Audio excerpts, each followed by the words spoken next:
Okay, how you doing?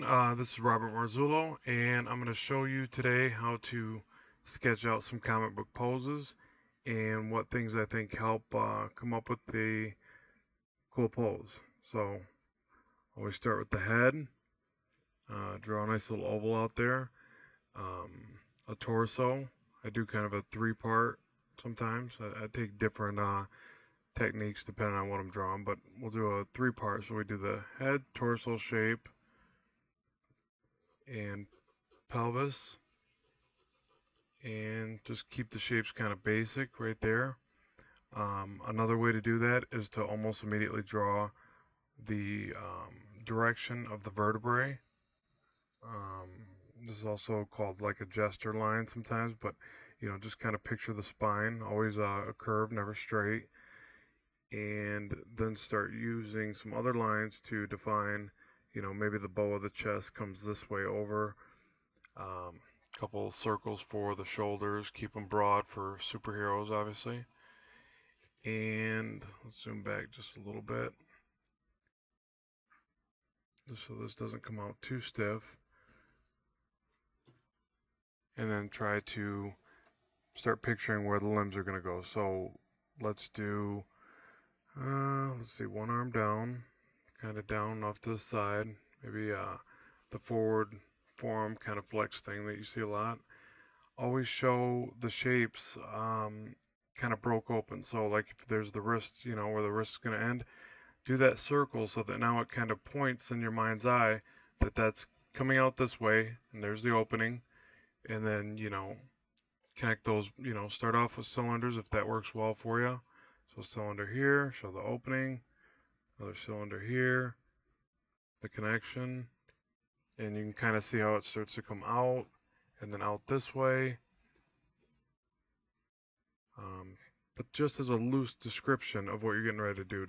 If you follow this too much, you come up with a real stiff character, and I have that problem myself. So that's why I'm saying that. You gotta think very loose and fluid if you want these things to come out nice and appeal. So let's see. So now the other arm, let's do like the kind of stiff thing, but where it comes out, elbow up, flexed hand, and then I always do the hand as a wedge. This is where obviously kind of the fingers would go, thumb here, something like that. But I'm just kind of roughing this right now, not really committed to any of this. Your cylinder shape method like that. Always try to do this one as a cylinder that starts thicker here and thins out there. Helps me for the next step of the drawing. The shoulder, and remember, parts like this, you can always draw through to get a better perception of what's going to happen there. But remember that, for good foreshortening, shapes have to cover other shapes, and that's what gives you a very more realistic look that, this thing's receding into space, and that, you got a good idea of anatomy when, like this shoulder right here, probably only going to see, a little top section of it there. You're not going to see much. And I read somewhere that your right brain, is it right or left? I'm sorry. I want to say your right brain, no, your left brain. Your right's more creative side. Your left side of your brain is trying to always tell you to, draw each piece into that drawing. It's something about that side of your brain tells you to, well, it's there. It's supposed to be there. Draw it in here. And you got to retrain yourself to think, no, it's there, but it's not visible here. Light covers that. Another object covers that, and that's where more dynamic drawing shows because you're able to see that and think past it, and your creativity can develop that better. Okay, I'm getting ahead of myself and filling in details I shouldn't be. So define your torso. Seen people draw torsos all different ways, and this is comic drawing, so this isn't going to come out like if I was drawing from life. If I was drawing from life, I'd be looking at a picture right now. I'd be going a lot slower, but it'd look a lot more realistic. This is animated comic illustration is what I lean towards. Okay, now leg posture, and I always suck at this, so bear with me. and know your proportions. I don't. I like to draw visually what looks cool to me.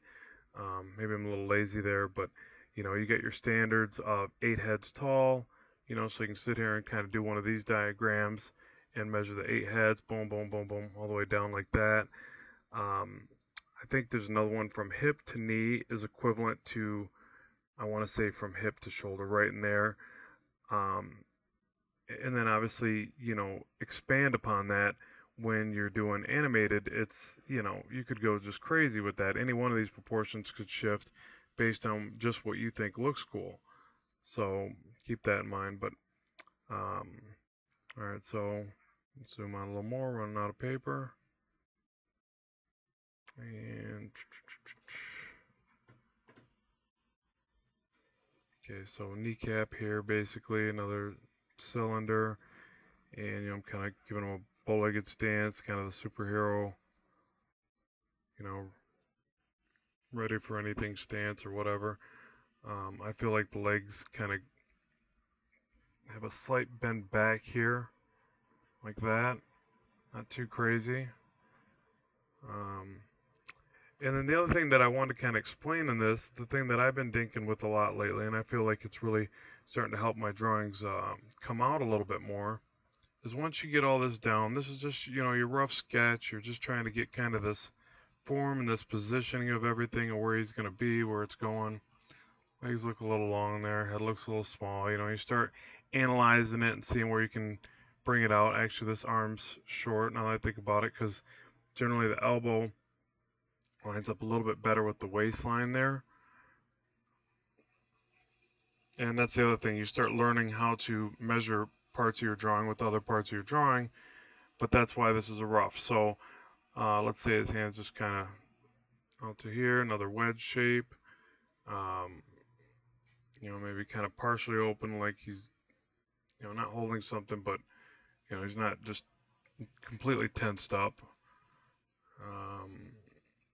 And, sometimes it helps too, even in your sketch, to throw where there might be some clothing or suit armor or whatever this character is, to help you define shape. Like, a lot of times when you see characters that have a bunch of these little patches, gizmos, straps, things like that, a lot of times the artist is doing that. Yeah, it gives it a lot more interesting look, but also it makes it easier to draw if you think about it. I mean, you're trying to define this shape in a 2D plane.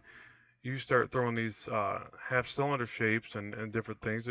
You're thinking, you're looking at the drawing, going, "Wow, that guy's really advanced. He's drawing this really cool stuff. He's adding all these little doohickeys and gizmos."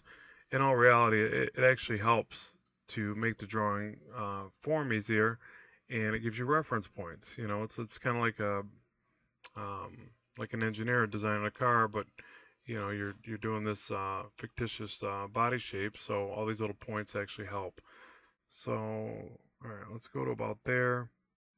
Let's give him the downward face look, just looking down or kind of intensely or whatever. I don't even know who this is. This is just more for, show you how to kind of come up with these figure drawings.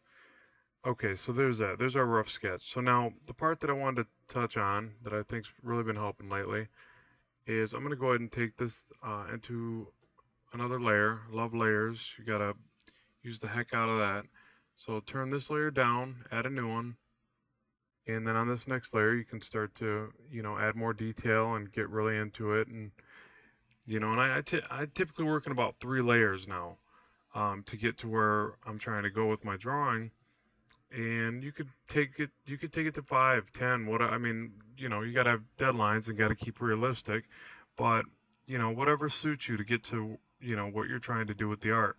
But this is the part I really like lately. All right, obviously I see the form of where I'm trying to go here with this, and it's not bad looking, but the thing that really I think brings these out, besides using your line depths, line widths in the right place, right time, is doing this kind of flowing process from the muscles.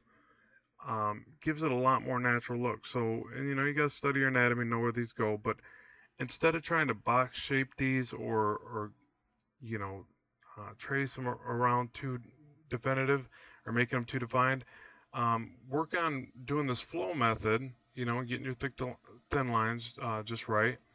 and then each muscle should flow, into that next one, and this is going to be perfect. I'm not I'm not the greatest at this, but I'm studying like anybody else. Then this one comes from behind here. And I think the next one comes lower, but I could be wrong. And then the chest, this muscle goes through here, connects to the chest, up to here. It might be a little bit wide. I want to say the chest muscle has 5 main groups. Study that and check for yourself. And then, these kind of roll into the shoulder like this. And then there's, kind of a couple separate little ones like that. And then the chest, the reason it bulks up right here is they actually roll and connect like this.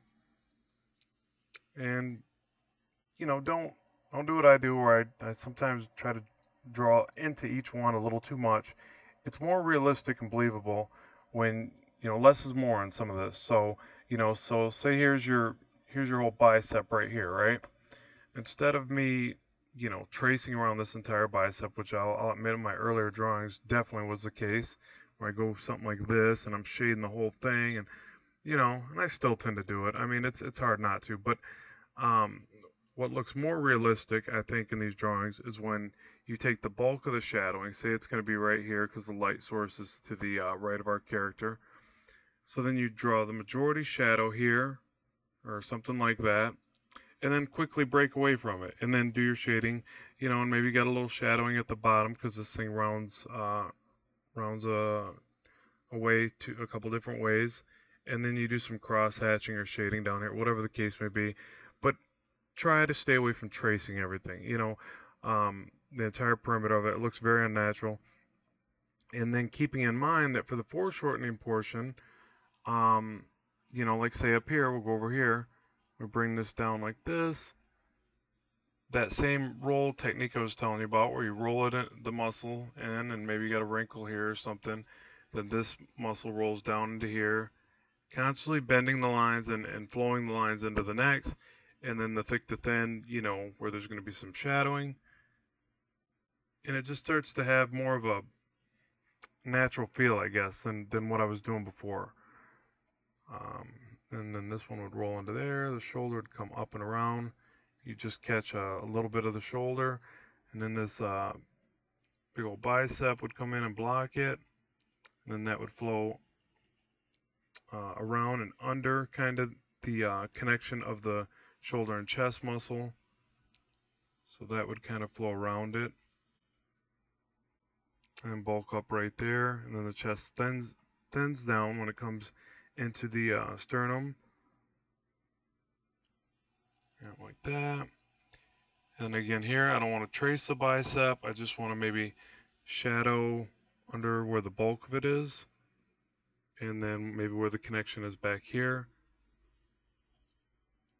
And I think you see, I want to say this portion is where, the tricep is wrapping around the arm bone or whatever, which would be, I think it's the humerus, right?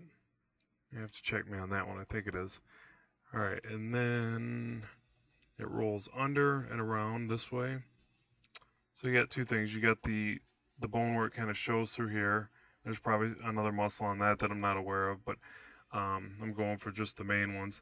And then it rolls around to the elbow. Which that I kind of do this little, bend right there, a little point. And then this muscle rolls up and around. Something like that.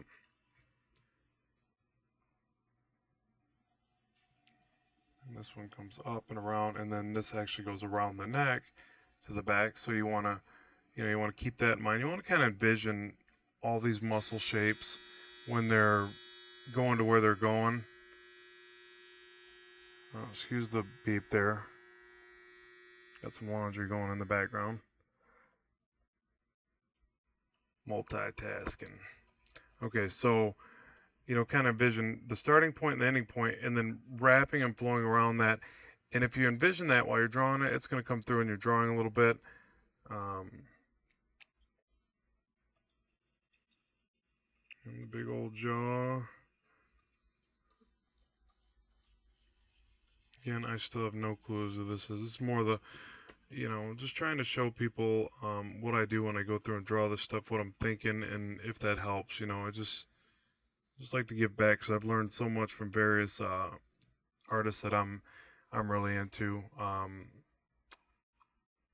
People like, well, I never obviously got to meet these people, but like Bern Hogarth, um, his books have been just tremendous. I think that's a must-have for anybody that's serious about drawing comics and just drawing in general, really. But definitely comic illustration and dynamic poses, lighting. Yeah, must-have. I definitely check into those. Um, Mainly because the way he explains it is, it's very in depth. So, maybe a little too in depth for beginners, but you can backpedal it from there and see what portion, pick and pull from what you think really applies to what you want to know. And always do this typical shading right there. Makes it look like the chest is out a little bit more. And then, put some shading under here. Start popping out these shapes. Okay, and sit back and see if that looks, yeah, decent. I mean, let me see, what's not looking right through. That's the other thing I do. I sit back, I kind of look at it, go, where could I improve on this? What am I doing wrong? Do I need to look at some reference? And I'll be honest, I am not a reference guy. I have a hard time even pulling up reference for um, any of my drawings.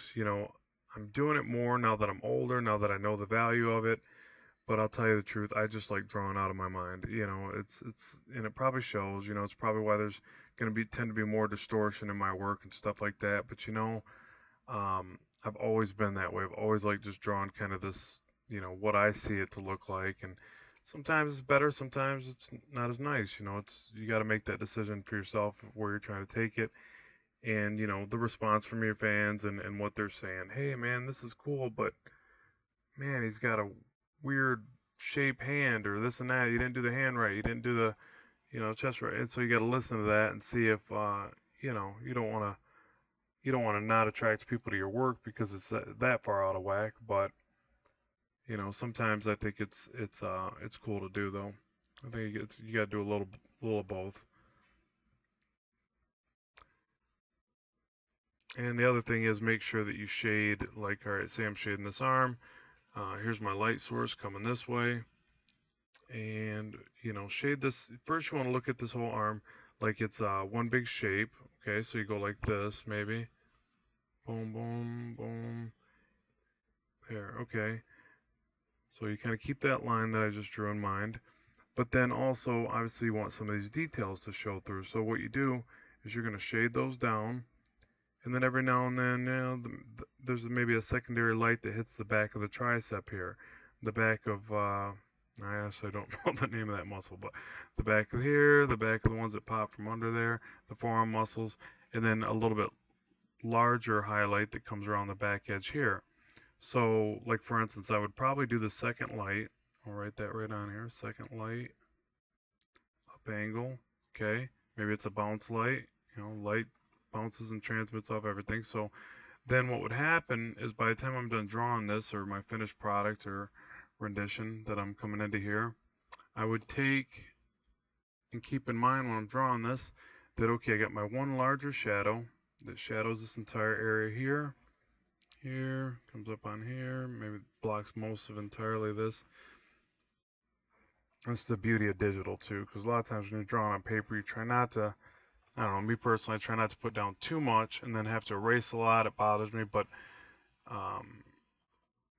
digital, you do not have to worry about that. So that's one nice thing, and we're saving the trees. Go green. Okay, so right here, so you get this kind of shaded out like this, and this is, that's not perfect, but you get the idea. And then what happens, that secondary light, let's say this is all filled in, something like that, without doing any of my cross hatching and shading like that. And take like a white and then think of the secondary light coming in here and hitting the bottom of these muscle groups, and it starts building more depth. And then like on the larger part, it's going to be a larger light source. So that's where the bulk of the light's hitting. So you might actually bring this pretty far up to really make it look rounded, and then it breaks off, to smaller pieces as it comes around the arm, around the form. Like that. A little bit back here on the bottom of that tricep, and so on. And then, you also keep in mind when you're doing the shadowing that if there is a second light source here, well, then it's probably going to cast a little bit of a shadow from this arm portion up onto this part of the bicep. So just like that, that's how you get 2-point lighting. This is obviously still real murky and sketched out, but I just, I'm going to end up inking this myself, so I just give myself, hints and clues, and then, also come back and refine this in the second and third layers that I'm going to do. So there's that. And yeah, that's how you're going to keep a secondary light source going. Now up here, if that light is truly coming from down here, then the bulk of the shadow is going to end up here, okay? But then not a whole lot up here. You're going to get some on the bottom here, some on the bottom here. You got to keep in mind with the angle. You don't want to, say, do all this shading here and then do it all to the back of the arm here. It's going to look unnatural. It's not going to work well. But if you got the bulk of the shadows here, and then you angle it like I kind of did on this, was that the deltoid? The shoulder muscle or whatever. Same thing here. Then it's going to work well. It's going to match the idea. And then, okay, all the shadings right there from the second light source, or the main light source is causing the shadow. Second light source is causing the little highlight here. You do the same exact thing in this area here and here. And you can almost define it just like I'm doing here by sketching these smaller shapes. It's the beauty of the sketch layer.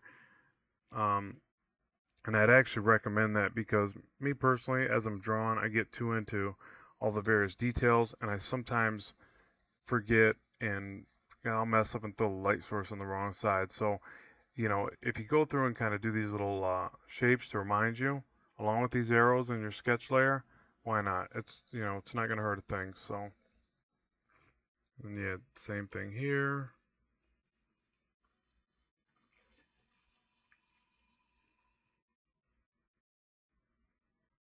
So yeah, so I don't want to get off point. The main reason why I wanted to show this video, it wasn't to do a full rendition drawing. I'm not going to carry this through all the way through like that.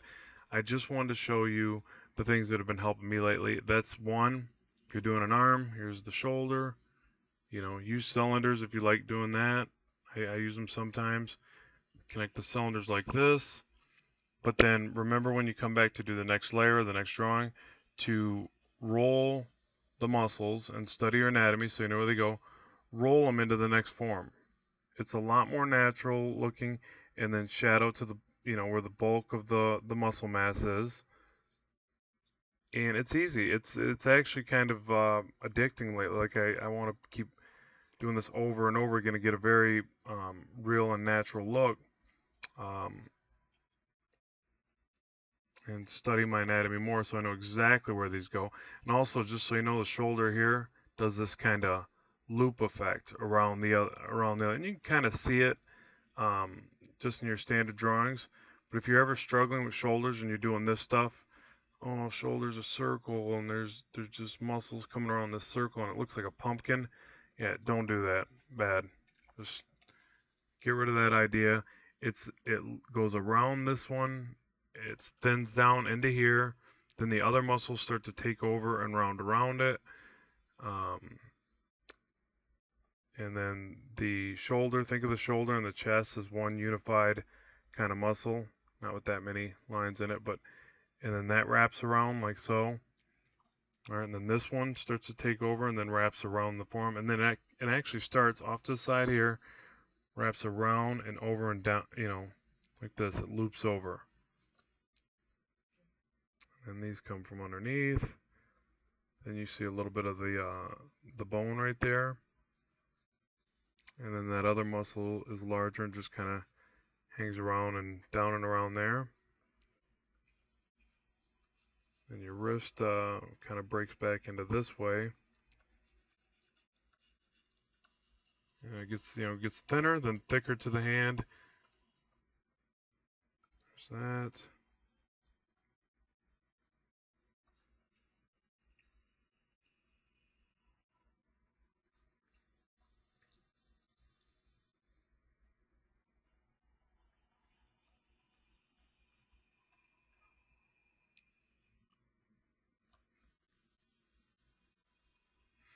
Yeah, and just study, now if you go and try this, study your other artists that you're a big fan of.